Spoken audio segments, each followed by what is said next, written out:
Assalamualaikum dan selamat sejahtera anak-anak murid semua.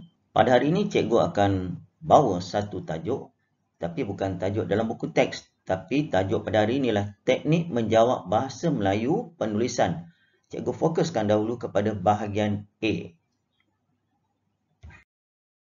Sebelum menjawab soalan, jangan gopoh. Baca dulu arahan soalan dan faham apa kehendak soalan.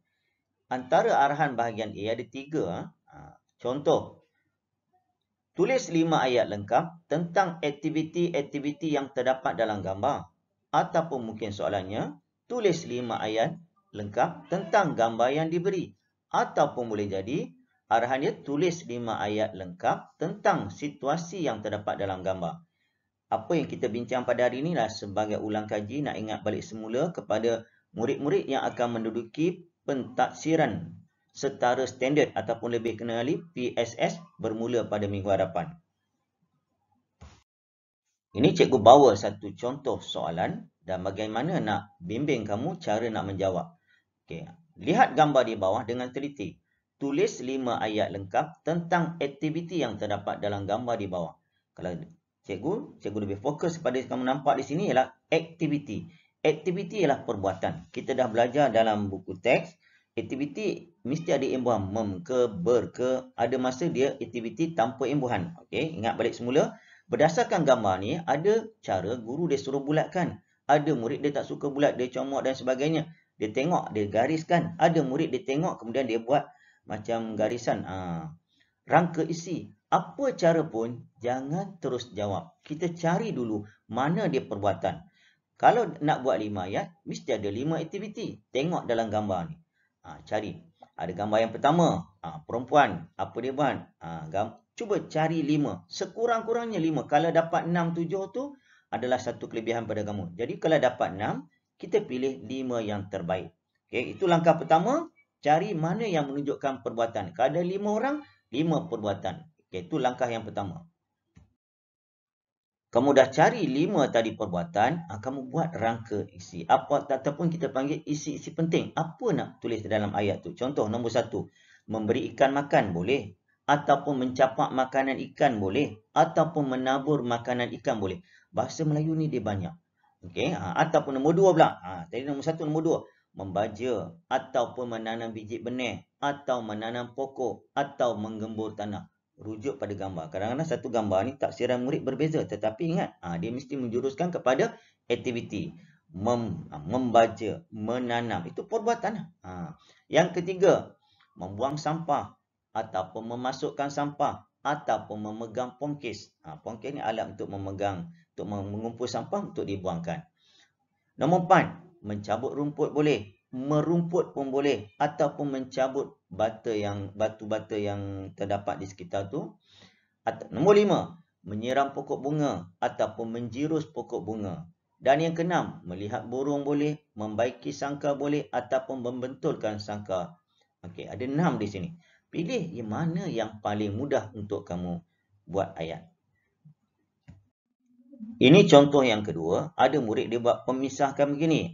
Banner 5 ayat tentang aktiviti dalam gambar yang diberikan. Fokus juga pada arahan dia. Aktiviti ialah perbuatan. Contoh nombor 1, 2 wanita. Apa isi penting dia? Menyapu. Nombor 2, mencangkul. Nombor 3, pongkis untuk kutip sampah. Nombor 4, lori kecil, lupus sampah. Dan nombor 5, kereta sorong, angkat sampah. So, kamu dah dapat 5 isi-isi penting berdasarkan gambar, kata kerjanya, perbuatan. Itu langkah pertama.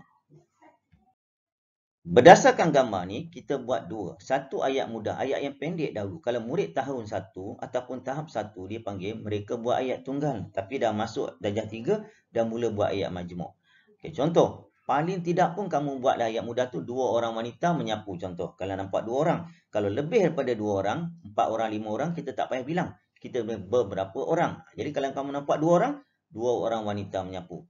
Ayat yang gramatis ni ayat yang lengkap dah. Kalau istilah kamu panggil, kalau guru kamu biasa panggil, ayat tunggal, ayat majmuk. Ini kita buat ayat majmuk. Contoh, 2 orang wanita menyapu daun-daun. Jangan kata daun saja. Kalau kamu buat daun saja, macam tak logik. Daun satu orang tak sapu, orang ambil saja. Mesti daun-daun boleh ataupun dedaun pun boleh.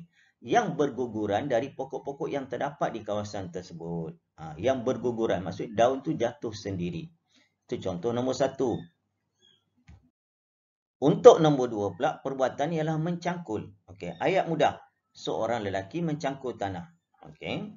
Kalau nak ayat gramatis, Pak Idris mencangkul tanah untuk dijadikan saliran bagi mengalirkan air dari kawasan rumah ke longkang yang berhampiran. Ini ayat yang lengkap.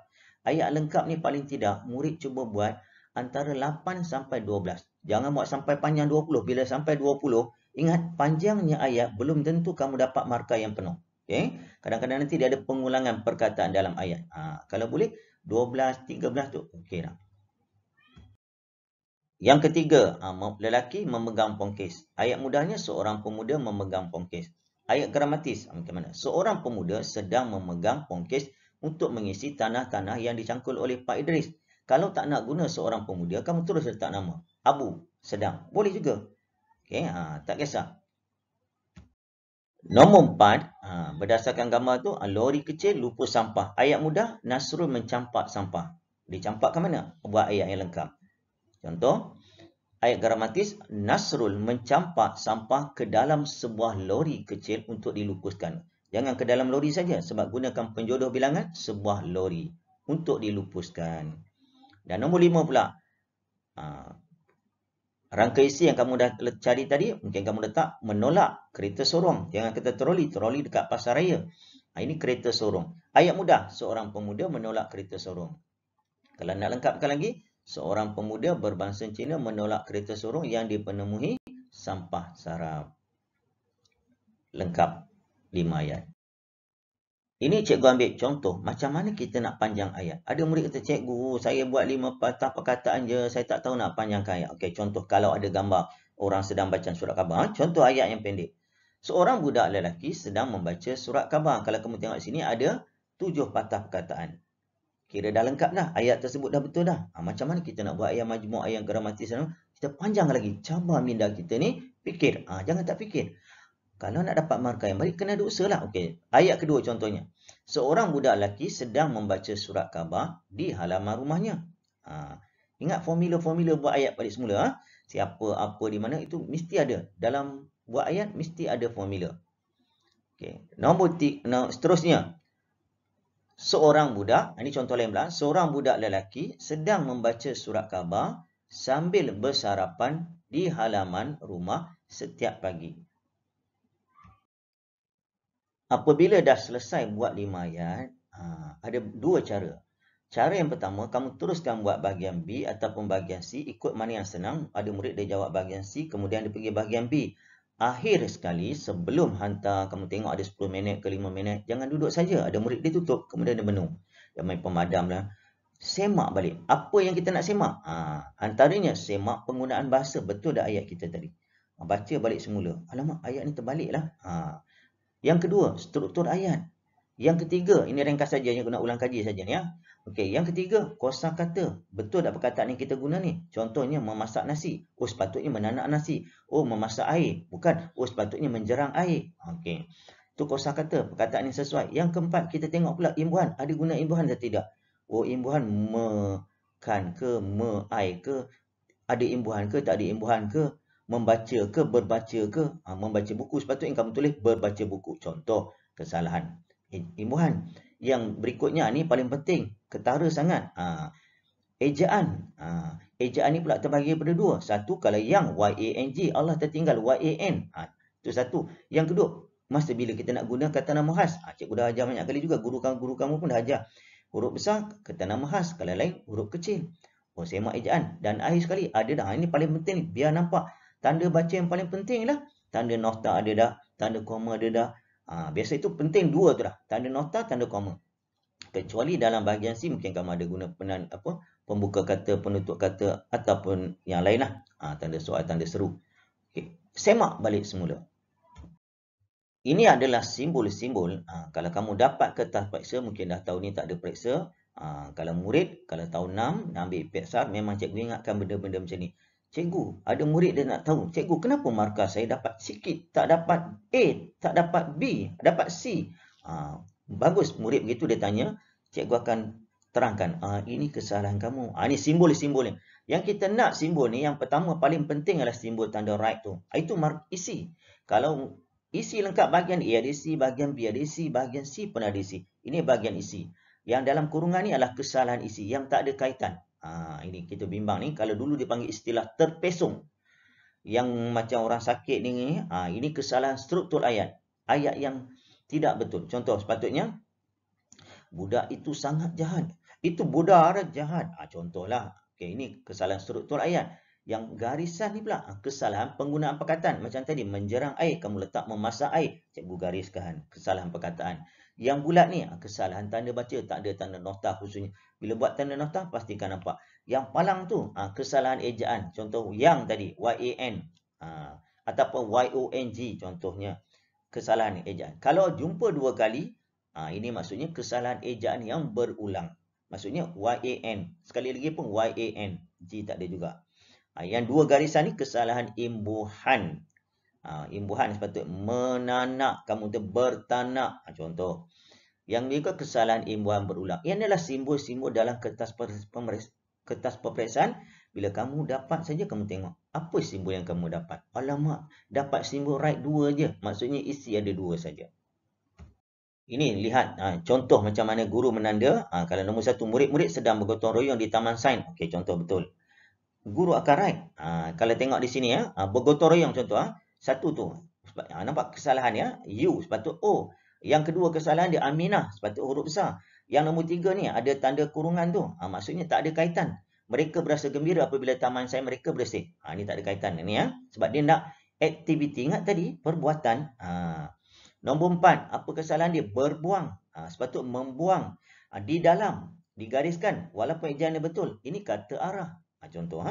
Mesti dijarakkan. Tapi dirap. Ini contoh kesalahan ya. Nombor 5. Siti beri makan kolam Siti beri ikan kolam makan dalam. Ini contoh. Kesalahan struktur ayat. Cikgu bagi beberapa contoh. Yang ni kita hendak ni. Right. Okey, satu je kesalahan dia. Mungkin murid dapat 9. Sepatutnya bukan di dalam. Ini pun arah kesalahan. Di dalam tu sepatutnya jarakkan. Sepatutnya membuang sampah ke dalam tong sampah. Ini kira yang murid cemerlang. Ini kategori murid yang sederhana. Mungkin kamu adalah salah seorangnya. Tapi kamu boleh sederhana pergi ke cemerlang kalau kamu jangan buat begini. Contoh menggembur. Imbuhan. Okey, nombor 4 ni. Okey, nombor 5. Tengok, 2 orang budak hendak mencuri burung yang terdapat di dalam sangkar. Tak ada. Perbuatannya bukan mencuri. Kalau kamu buat ayat begini, ayat betul. Tapi tidak ada kaitan. Tak ada markah. Okey, ini murid sederhana. Ini kategori murid yang ketiga. Silap-silap boleh dapat D. Kita tak nak sampai E lah.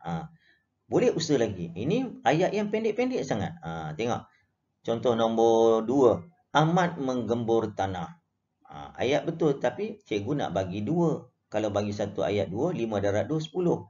Ini cuba usaha sikit lagi buat ayat yang gramatis. Jangan ayat-ayat tunggal. Ini contoh macam mana tulisan murid ketika dalam peperiksaan.